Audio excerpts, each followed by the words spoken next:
Hi friends, welcome our channel. இன்றைக்கி வந்து நம்ம ஸ்கூல் யூனிஃபார்மோட டாப் வந்து எப்படி நம்ம ஸ்டிச் பண்ணுறதுன்னு பார்க்கலாம். போன வீடியோவில் வந்து இதோட கட்டிங் வீடியோ வந்து போட்டிருக்கேன். அது வந்து பார்த்துட்டு வந்தீங்கன்னா உங்களுக்கு வந்து இது எப்படி ஸ்டிச் பண்ணுறது, அளவுகள் எல்லாம் எப்படின்னு உங்களுக்கு நல்லாவே புரியும். இப்போ நம்மளோட சேனலை வந்து நீங்கள் ஃபஸ்ட்டு பார்த்தீங்கன்னா சப்ஸ்கிரைப் பண்ணிக்கோங்க. வாங்க இப்போ வீடியோ பார்க்கலாம்.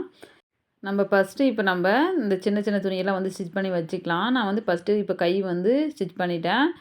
இது வந்து நம்ம 1 இன்ச் வந்து மடிப்புக்காக நம்ம விட்டுருந்தோம். அந்த 1 இன்ச் துணியை வந்து நீங்கள் இந்த மாதிரி மடிச்சிக்கோங்க. உள் பக்கமாக வந்து இந்த மாதிரி ஒரு துணி வந்து மடிச்சுட்டு, அப்புறம் இன்னொரு துணி மடிச்சுட்டு ஓரமாக ஒரு தையல் போட்டு வந்துடுங்க. அதுக்கப்புறமா அப்படியே திருப்பி இன்னொரு தையல் வந்து போட்டுக்கலாம். டபுள் தையல் வந்து நம்ம கைக்கு வந்து ஸ்டிச் பண்ணும்போது வந்து நல்லாயிருக்கும். கொஞ்சம் பட்டைய அமைப்பாக உட்காரும். இல்லாட்டி கொஞ்சம் அந்த இடத்துல வந்து உள்ளேயே இருக்கிற மாதிரி இருக்கும். கை 2 ஸ்டிச் பண்ணியாச்சு. இப்போ நம்ம பின்பக்க பீஸ் வந்து எடுத்துக்கலாம்.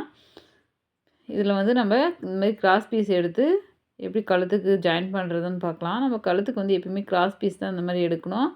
உங்களுக்கு எவ்வளோ கழுத்து அகலம் நீளம் இருக்கோ அந்த அளவுக்கு தகுந்தாற் போல் நீங்கள் இந்த மாதிரி பீஸ் எடுத்து இந்த மாதிரி கிராஸாக அடிச்சுக்கோங்க. அடிச்சுட்டு அப்படியே நீங்கள் அதை வந்து மடித்து அடிக்காதீங்க, அப்படியே எடுத்துக்கோங்க. எடுத்துகிட்டு பின்பக்க பீஸில் வந்து வெளிப்பக்கமாக வச்சுட்டு இந்த மாதிரி 1/4 இன்ச்சுக்கு ஃபுல்லாக வந்து லாஸ்ட் எண்டு முடிகிற வரைக்கும் தையல் அடிச்சுட்டு வந்துடுங்க அப்படியே.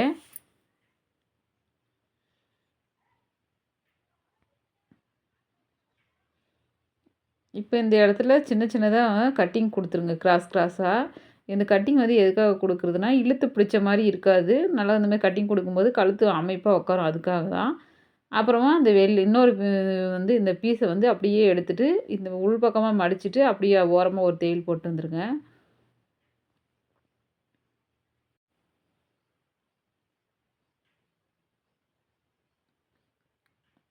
இப்போ இன்னொரு மடிப்பு இந்த மாதிரி அடிச்சுட்டு ஓரமாக ஒரு தையல் போட்டு வந்துடுங்க இதையும்.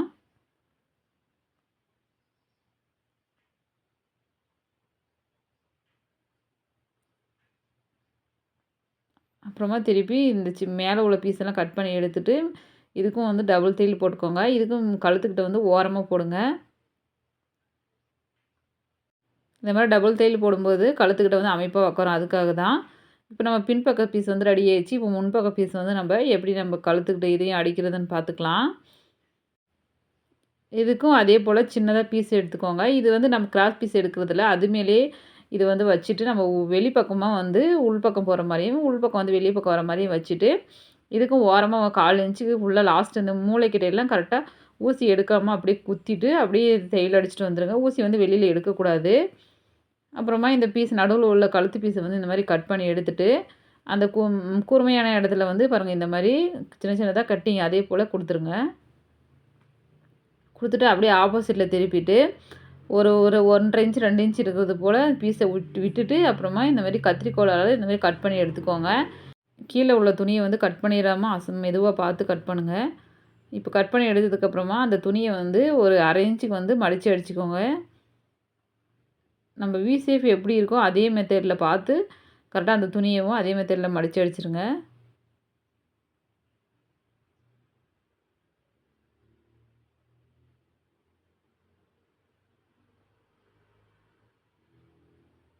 இப்போ ஃபுல்லாக லாஸ்ட் வரைக்கும் அடித்து முடிச்சதுக்கப்புறமா அந்த துணியை வந்து அப்படியே திருப்பி மறுபடியும் உள்பக்கம் போகிற மாதிரி பாருங்கள் இந்த மாதிரி மடிச்சுட்டு தையல் அடிச்சுட்டு வந்துடுங்க.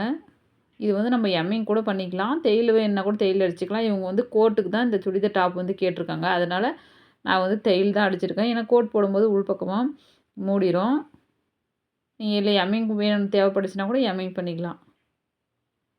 இதுவும் வந்து ஊசி வெளியில் எடுக்காமல் அந்த கூர்மையான இடத்துலலாம் கரெக்டாக பார்த்து ஊசியை வந்து நிறுத்திட்டு வி ஷேப் வர்றது போலயே அந்த தையல் வந்து அடிச்சுட்டு வந்துடுங்க. இதுக்கும் டபுள் தையல் தேவைப்பட்டால் டபுள் தையல் கூட போட்டுக்கோங்க. நம்ம வந்து டபுள் தையல் போடுற வரைக்கும் அமைப்பாக உட்காரும்.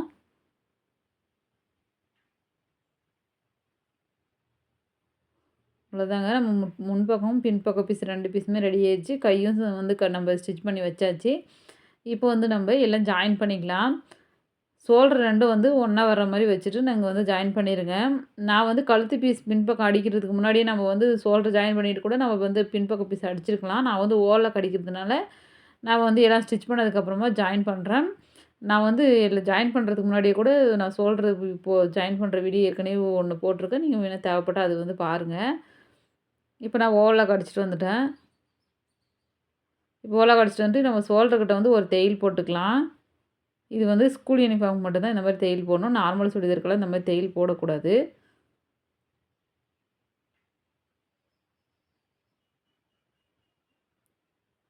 அந்த பிசுறு துணியெல்லாம் வெளியில் வராத மாதிரி பார்த்து உள் பக்கமும் நகர்த்திட்டு இந்த மாதிரி ஓரமாக ஒரு தையல் போட்டு வந்துருங்க. அவ்வளோதாங்க.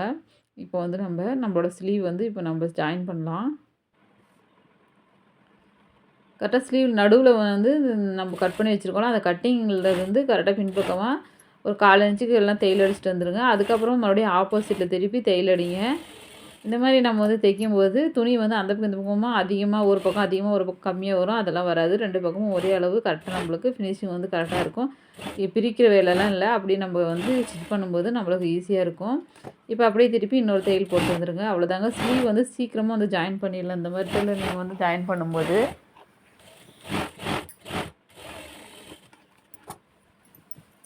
2 பக்கமும் அதே போல் நீங்கள் வந்து ஸ்லீவை ஜாயின் பண்ணிடுங்க.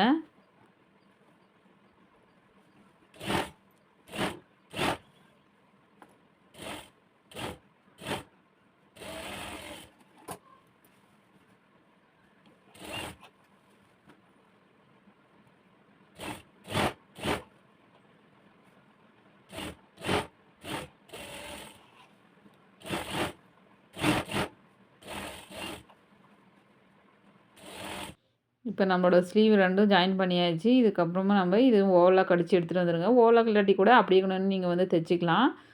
இப்போ கையும் நம்மளோட மார்பு எல்லாமே வந்து எப்படி நம்ம ஜாயின் பண்ணுறதுன்னு பார்க்கலாம். கைக்கு வந்து அளவு எவ்வளோ இருக்கோ அந்த அளவுக்கு வந்து நீங்கள் வந்து மார்க்கரால் மார்க் பண்ணிவிட்டு நீங்கள் வந்து ஸ்டிச் பண்ணுங்கள். அப்படி மார்க் பண்ணாமல் கூட ஸ்டிச் பண்ணலாம். ஆனால் நம்ம வந்து அளவுகள் கொஞ்சம் மாறிடும். அதனால் மார்க் பண்ணிங்கன்னா உங்களுக்கு ஈஸியாக இருக்கும். இப்போ நம்மளோட மார்பு அளவுக்கு ஏற்கனவே நம்ம மார்க் பண்ணி வச்சுருக்கோம். அந்த ஆம்கோல் கிட்ட வந்து ப்ளஸ் டைப்பில் வர மாதிரி கரெக்டாக 2 ஒன்றா இருக்கிற மாதிரி பார்த்துட்டு அப்படியே தையல் அடிச்சிடுங்க.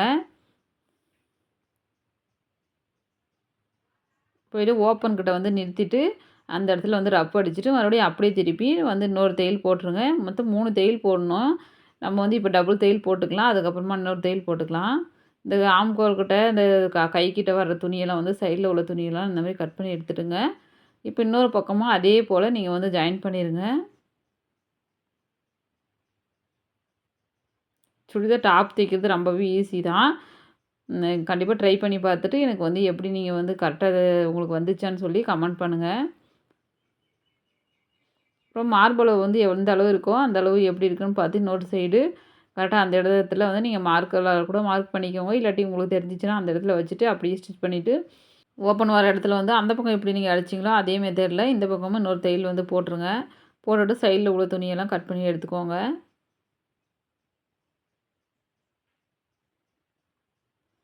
இப்போ வந்து இன்னொரு தையல் வந்து 3 தையல் அடிக்கணும்ல, அதனால் இன்னொரு தையல் அடிச்சுக்கலாம் 2 பக்கமும். இப்போ வந்து நம்ம கீழ் பக்கம் எப்படி நம்ம மடிச்சு அடிக்கிறதுன்னு பார்க்கலாம். நம்ம வந்து 1 இன்ச் விட்டுருந்தோம் இல்லையா?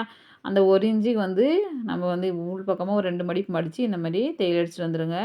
கரெக்டாக ஓப்பன் கிட்ட வரும்போது ஊசியை வந்து நிறுத்திட்டு பாருங்கள் இந்த இடத்துல ஊசி வந்து இதையும் வெளியில் எடுக்கக்கூடாது. அப்படியே நிறுத்திட்டு அந்த பக்கம் இருக்கிறதையும் அப்படியே மடித்து விட்டிங்கன்னா அப்புறம் நீட்டமாக ஒரு தையல் போட்டு அப்படியே கீழ்ப்பக்கமாக இந்த மாதிரி மடித்து அடிச்சுட்டு போயிருங்க. அவ்வளோதாங்க. ஓப்பன் ஸ்டிச் பண்ணுறதும் ஈஸி தான். நான் ஃபஸ்ட்டு எனக்கே வந்து வரல. கோணையாக வந்து அப்போ டைலரிங் போகும்போதெல்லாம் தைச்சேன். இப்போது வந்து எனக்கு நல்லா ட்ரைனிங் ஆனதுனால எனக்கு ரொம்பவே ஈஸியாக இருக்குது. கண்டிப்பாக பிகினர்ஸ் எல்லாம் ட்ரை பண்ணி பாருங்கள். ட்ரை பண்ணி பார்த்துட்டு முடியாதுன்னு நம்மளால இல்லை. நம்ம வந்து கொஞ்சம் கஷ்டப்பட்டு ட்ரை பண்ணால் கண்டிப்பாக ரொம்பவே ஈஸியாக தான் இருக்குது எல்லாமே. இப்போ வந்து இன்னொரு சைடும் அதே மெத்தடில் தையல் அடிச்சுட்டு வந்துருங்க. அவ்வளோதாங்க.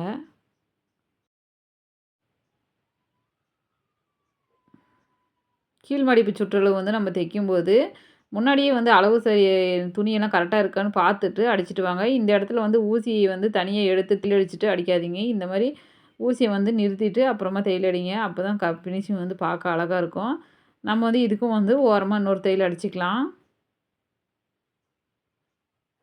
சரியாக இருக்கான்னு பார்த்துட்டு அப்புறமா இன்னொரு தையல் அடிங்க. ஒருத்தர் வந்து தைக்கும்போது அளவு துணியெல்லாம் கொடுத்துருப்பாங்க. நிறைய பேருக்கு பார்த்துருக்கேன். ஒன்று வந்து மேலேயும் ஒன்று வந்து கீழேயும் இருக்கும். அது வந்து நீங்கள் கரெக்டாக பார்த்து கரெக்டாக தேய்ங்க. ஏன்னா 1 முறைக்கு 2 முறை அளவு வச்சு பாருங்கள். துணி கட் பண்ண உடனே வந்து கரெக்டாக இருக்குன்னு ஒன்றும் கிடையாதுங்க. நம்ம வந்து எப்படி தைச்சாலுமே கொஞ்சம் அளவு கொஞ்சம் மாறிடும். அதனால் துணி வந்து கரெக்டாக இருக்கான்னு செக் பண்ணி பார்த்துட்டு அப்புறமா வந்து ஃபுல்லாக தையல் அடிங்க. அவ்வளோதாங்க நம்மளோட சுடிதார் டாப் வந்து ரெடி ஆயிடுச்சு. இன்னும் வர வீடியோவில் யூஸ்ஃபுல்லான வீடியோவாக பார்க்கலாம். பிகினர்ஸ் கண்டிப்பாக யூஸ்ஃபுல்லாக இருந்திருக்கும்னு நினைக்கிறேன். பாருங்கள் ஃபுல்லாக நான் வந்து ஸ்டிச் பண்ணி வச்சுருக்கேன் ஒரு செட்டோட அப்படியே. தேங்க்ஸ் ஃபார் வாட்சிங்.